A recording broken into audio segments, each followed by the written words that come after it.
Alerta Vermelho, Capítulo 8. Green Acres. Embora estivesse seguro de que sair da Salomon foi a decisão correta, eu não conseguia deixar de pensar que a vida lá fora seria muito mais difícil. Será que as portas se abririam para mim sem meu cartão de visita da Salomon Brothers? As pessoas me levariam a sério? Eu abriria meu próprio negócio com base em quê? Essas questões borbulhavam na minha mente enquanto eu trabalhava duro em minha casinha em Hempstead, escrevendo um prospecto e uma apresentação do meu novo fundo.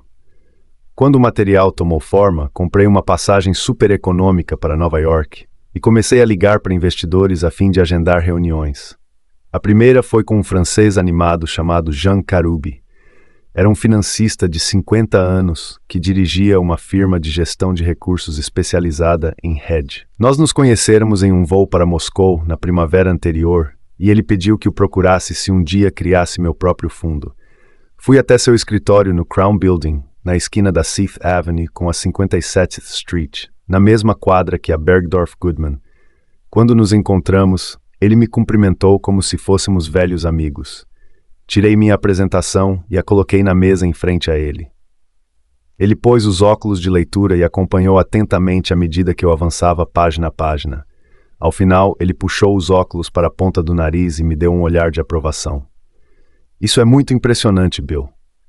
Estou interessado. Me conte uma coisa. Quanto dinheiro você levantou até agora? Bem, na verdade nenhum. Esta é a minha primeira reunião. Ele alisou o queixo pensativo e disse: vamos fazer o seguinte, se você conseguir levantar pelo menos 25 milhões, eu entro com 3. De acordo? A oferta dele era inteiramente razoável. Ele não queria investir em um fundo que não decolasse, independentemente de quão promissores fossem os investimentos visualizados. Todas as minhas reuniões em Nova York tiveram quase exatamente o mesmo resultado. A maioria das pessoas gostou da ideia e algumas estavam realmente interessadas. Mas ninguém queria se comprometer, a menos que eu garantisse que tinha reunido uma grande quantidade de capital. Em resumo, eu precisava de alguém que me desse um cheque gigante para poder efetivamente colocar o fundo em pé. Em um mundo perfeito, essa pessoa teria sido Edmond Safra, mas ele tinha sumido completamente desde a reunião na Vila Leopolda. Traduzindo, eu precisaria achar outro investidor âncora. Para tanto, joguei no mar minha rede. Algumas semanas depois, recebi a primeira indicação concreta de um banco de investimento britânico chamado Robert Fleming. Tendo atuado com sucesso em mercados emergentes, eles agora consideravam a possibilidade de investir na Rússia e me convidaram para uma reunião em Londres, com vários componentes do seu corpo de gestores. A reunião correu bem e fui convidado a visitá-los novamente para fazer uma apresentação semelhante para um dos diretores. Voltei lá na semana seguinte e fui recebido na entrada por um segurança que me conduziu até a sala de reuniões do conselho. Seu layout era exatamente o que um designer de interiores projetaria para um banco mercantil britânico de sangue azul de séculos atrás. Tinha carpetes orientais escuros, uma mesa de reunião antiga, feita de mogno, e telas a óleo de diferentes membros da família Fleming adornando as paredes. Um mordomo de paletó branco me ofereceu chá em uma xícara de porcelana chinesa. Não dava para não pensar que toda essa demonstração de inglesismo de classe alta visava fazer pessoas como eu se sentirem forasteiras sem sofisticação. Um homem com 50 e poucos anos apareceu alguns minutos depois e me cumprimentou com um aperto de mão frouxo. Tinha cabelo grisalho e caspas nos ombros de seu terno feito sob medida ligeiramente amarfanhado. Depois que nos sentamos, ele tirou um memorando de uma pasta transparente e o colocou de maneira cuidadosa na mesa. Mesmo de cabeça para baixo, consegui ler o título: Proposta de Fundo Browder. Sr. Browder, muito obrigado por vir, disse ele com sotaque idêntico ao do George Ireland, meu companheiro de sala dos tempos da Maxwell. Meus colegas e eu ficamos muito impressionados com a oportunidade russa apresentada por você na semana passada. Para seguirmos em frente, gostaríamos de discutir com você suas expectativas salariais e de bônus. Salário e bônus. De onde ele tirou a ideia de que eu estava ali para uma entrevista de emprego? Depois de sofrer no ninho de cobras, que era a Salomon Brothers, a última coisa que eu queria era ser empregado de um bando de amadores de alta classe que fingiam ser homens de negócios e eram incapazes de emitir qualquer imprecação mais forte que, poxa vida. Acredito que houve um mal-entendido. Alertei, mantendo a voz firme. Não estou aqui para uma entrevista de emprego. Estou aqui para discutir a possibilidade de o Fleming ser um investidor âncora em meu novo fundo. Parecendo confuso e atabalhoado, ele mexia no memorando com que se preparara para a reunião. Isso não estava no roteiro. Ah, bem, que tipo de negócio você espera fazer conosco? Olhei direto nos olhos dele. Estou buscando um investimento de 25 milhões de dólares e em troca ofereço 50% do negócio. Ele percorreu a sala com os olhos, evitando minha encarada fixa. Mas se nós ficamos com 50% do negócio, quem fica com os outros 50%? Eu não sabia se ele estava brincando ou falando sério. Seu rosto ficou retesado.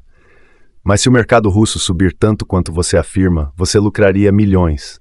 Exatamente, e você também. Lamento muitíssimo, Sr. Browder. Esse tipo de arranjo não daria certo conosco, murmurou ele, sem nenhum sinal de perceber quão ridículo aquilo soava. Na sua visão, parecia que enriquecer alguém de fora estava tão fora das regras do antiquado sistema de classes inglês que ele preferia deixar passar a oportunidade a faturar uma fortuna para seu banco. Terminamos a reunião de maneira educada, mas ao sair, me prometi nunca mais voltar a um desses bancos presunçosos. Tive alguns outros planos que não deram em nada, e largadas em falso durante as semanas seguintes, até finalmente encontrar uma perspectiva promissora. O bilionário americano Ron Burkle. Ken Abdallah, um antigo corretor da Salomon, havia me apresentado a Burkle na esperança de ficar com uma parte do lucro por fazer a ponte entre nós. Burkle era um solteirão californiano de 43 anos. Tinha cabelos castanhos bem claros e um belo bronzeado. Era uma das figuras mais proeminentes do segmento de private equity da costa oeste dos Estados Unidos. Ele havia comprado uma série de empresas supermercadistas e saiu da condição de empacotador para se transformar num dos americanos mais bem ranqueados na lista da Forbes. Além do sucesso nos negócios, aparecia regularmente nas colunas sociais ao lado de celebridades de Hollywood e de pesos pesados da política, como o presidente Bill Clinton. Cheguei a Los Angeles em uma manhã radiante e ensolarada de setembro de 1995. Depois de alugar um carro e me registrar no hotel, conferi as coordenadas da reunião com Burkle, Green Acre Drive, 1740, Beverly Hills. Voltei para o carro e comecei a rodar pelas colinas da cidade, passando por casas com grandes portões e jardins cobertos de flores. Havia árvores por toda parte, palmeiras, bordos, carvalhos e falsos plátanos. A Green Acres Drive ficava a pouco mais de 1,5 km do Sunset Boulevard, e o número 1740, no fim de um trecho sem saída. Parei o carro em frente a um grande portão preto, toquei o interfone e fui autorizado a entrar e estacionar. Te espero na porta de entrada, Bill, avisou uma voz masculina. O portão se abriu e eu avancei pelo estreito caminho circular margeado nos dois lados por ciprestes pontudos. Quando cheguei à área principal, me deparei com a mansão mais imponente que tinha visto na vida. Vila Leopolda pode até ter sido a casa mais valiosa do mundo, mas a Green Acres, que havia sido construída no fim dos anos 1920 por Harold Lloyd, um astro do cinema mudo, era uma das maiores. A casa principal era um palácio italiano de 4.200 metros quadrados, com 44 quartos, rodeado de jardins milimetricamente podados, quadra de tênis, piscina, fontes e todo tipo imaginável de símbolos de riqueza. Eu particularmente nunca fui de me impressionar com as posses das pessoas, mas era difícil não ficar de queixo caído com Green Acres. Burkle era um sujeito comum, de Pomona, Califórnia, que saíra do nada para viver como um príncipe saudita. Toquei a campainha. Burkle atendeu pessoalmente. Em pé, atrás dele, estava Ken Abdallah. Depois de me cumprimentar, Burkle me acompanhou num breve tour pela casa e, em seguida, fomos para o seu escritório discutir os termos do nosso negócio. Burkle estava surpreendentemente tranquilo e, em linhas gerais, aceitou minhas condições. Um investimento de 25 milhões de dólares por uma participação de 50% no fundo. No que tange a questões menos importantes como data de início, controle de contratações e capital de giro para o escritório, ele não tinha muito a dizer. Para um cara com fama de ser um dos mais selvagens de Wall Street, ele parecia bem relaxado. Depois de concluirmos, ele nos levou para jantar e em seguida para sua casa noturna favorita. Descobrir que Burkle era um sujeito boa praça me surpreendeu. Ele não correspondia em nada ao tipo metido de Wall Street que eu imaginava encontrar. No fim da noite, quando estava entrando no meu carro, ele prometeu que seus advogados preparariam a minuta do contrato e mandariam para Londres em alguns dias. No voo de volta para casa no dia seguinte, senti que tinha superado o principal obstáculo no caminho para abrir meu negócio. Bebi uma taça de vinho, brindando em silêncio a minha boa sorte, assisti a parte de um filme e fui apagando até dormir. Como prometido, 4 dias depois, o fax da minha casa, em Hampstead, cuspiu um longo documento dos advogados de Burkle. Eu o agarrei com nervosismo e comecei a ler para conferir se estava tudo em ordem. A primeira página parecia não ter nenhum problema, assim como a segunda, a terceira e assim por diante, até a página 7. Na seção intitulada Capital do Fundo, em vez de estar escrito Yucaipa 6 aporta 25 milhões de dólares no fundo, estava escrito Yucaipa empenhará todos os esforços para levantar 25 milhões de dólares para o fundo. O que significa todos os esforços? Não era isso que tínhamos combinado. Reli a minuta para ter certeza de que eu não estava enganado. Não estava. Burkle não estava entrando com nenhum centavo do seu dinheiro, mas apenas prometendo tentar levantar o dinheiro. Em troca de empenhar todos os esforços, ele queria 50% do meu negócio. Não espanta que estivesse tão relaxado durante a negociação. Ele não estava correndo nenhum risco. Liguei imediatamente para o escritório dele. Com cortesia, sua secretária me informou que ele não poderia atender. Liguei outras 3 vezes e ele continuava não podendo atender. Decidi tentar falar com Ken Abdallah. Sei que você está tentando falar com Ron, disse Ken, com seu ensolarado sotaque californiano, como se tivesse acabado de voltar da praia. Posso ajudar de alguma forma?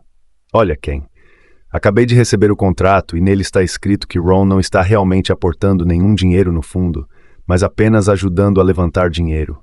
Não foi isso que acordamos, expliquei, curto e grosso. Bill, eu estava lá e foi exatamente isso que Ron concordou fazer, disse ele em tom bem mais duro, silenciando a entonação de californiano, gente fina.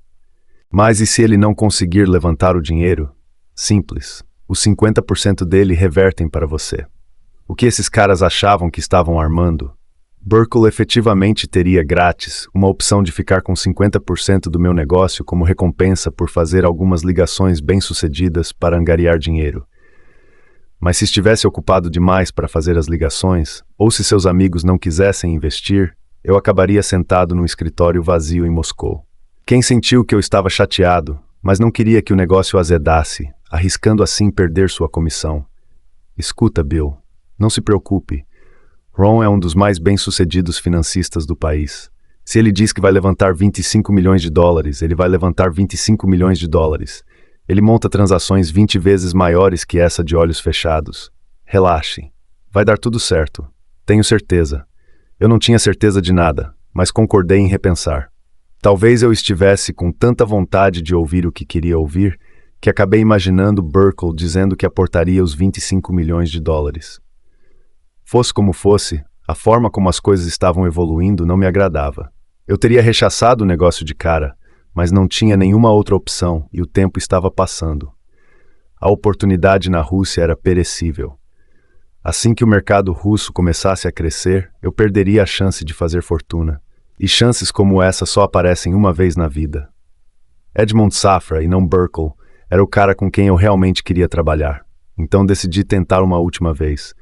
Como não poderia ligar diretamente para o próprio Safra, liguei para Benny, que estava na Antuérpia.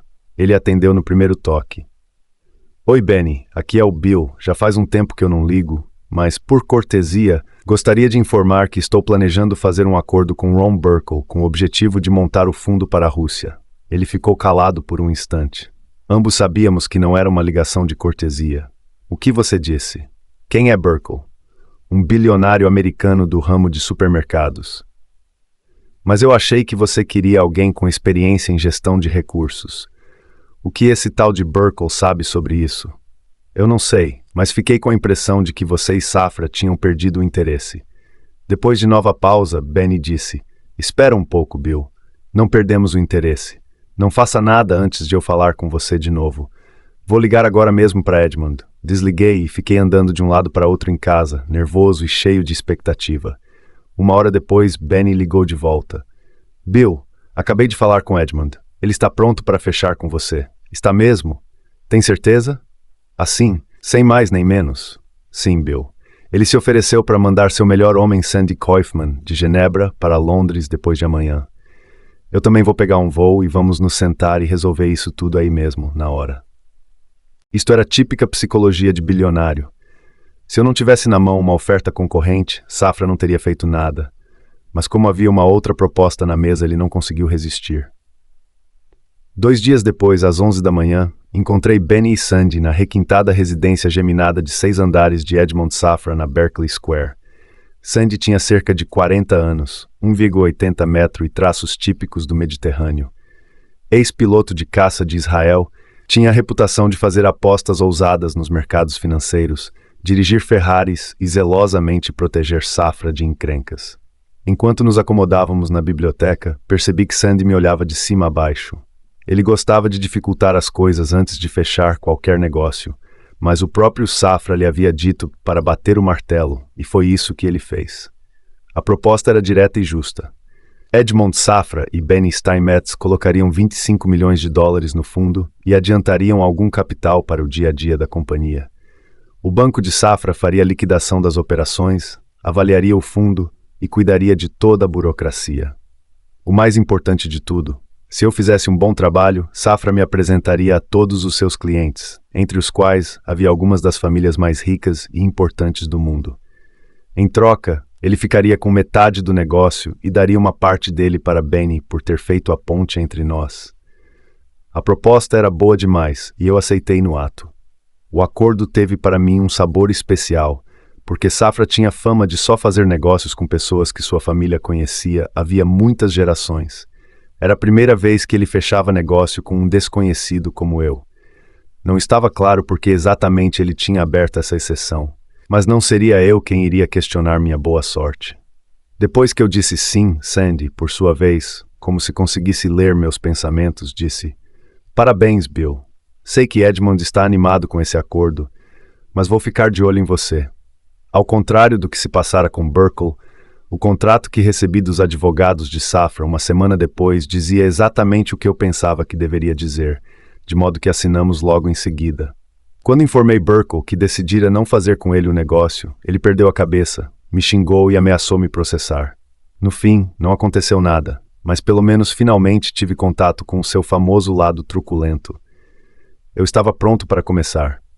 Passei os últimos meses do ano tentando amarrar pontas ainda soltas enquanto me preparava para me mudar para Moscou. A novidade é que a mudança não se restringiria apenas a mim. Havia agora uma garota em minha vida. Seu nome era Sabrina, e nós tínhamos nos conhecido 6 meses antes em uma festa barulhenta em Camden Town. Era uma linda judia de cabelos escuros nascida na região noroeste de Londres, diferente de tudo que eu já tinha visto. Debaixo de sua aparência amável havia uma combinação de poderosa determinação e delicada fragilidade que me arrebatou. Órfã desde o nascimento, foi adotada por uma família pobre da região leste da cidade, mas de alguma forma conseguiu sair do East End, abandonar o sotaque e se tornar atriz de telenovelas britânicas. Na noite em que nos conhecemos, saímos da festa juntos e fomos para a casa dela. Desde aquele momento, nos tornamos inseparáveis. 2 semanas depois, dei-lhe as chaves da minha casa. No dia seguinte, ao voltar de uma corrida leve, encontrei 2 enormes malas no vestíbulo. Sem nunca ter falado sobre o assunto, passamos a morar juntos. Em circunstâncias normais, eu teria procurado ir mais devagar, porém estava tão enfeitiçado que ela poderia ter feito o que quisesse, e eu não teria me importado. Assim que assinei o acordo com Safra, liguei para ela do escritório de advocacia e pedi que me encontrasse no Kenlo's, nosso restaurante chinês predileto perto da estação Victoria do metrô, para comemorarmos. No jantar, ela estava estranhamente triste e eu não sabia o que estava acontecendo. Na hora da sobremesa, contudo, ela se inclinou para perto de mim e disse: "Bill, estou muito feliz por você, mas não quero perdê-lo." "Você não vai me perder. Você vai comigo", respondi, apaixonado. "Bill, se você está me pedindo para eu largar tudo e me mudar para Moscou com você, então precisa realmente se comprometer e se casar comigo. Estou com 35 anos e quero ter filhos antes que seja tarde demais. Não posso sair pelo mundo à toa com você só por diversão." Por trás daquela fachada de garota despreocupada, sexy e maluca, havia uma mulher judia convencional que simplesmente queria construir uma família.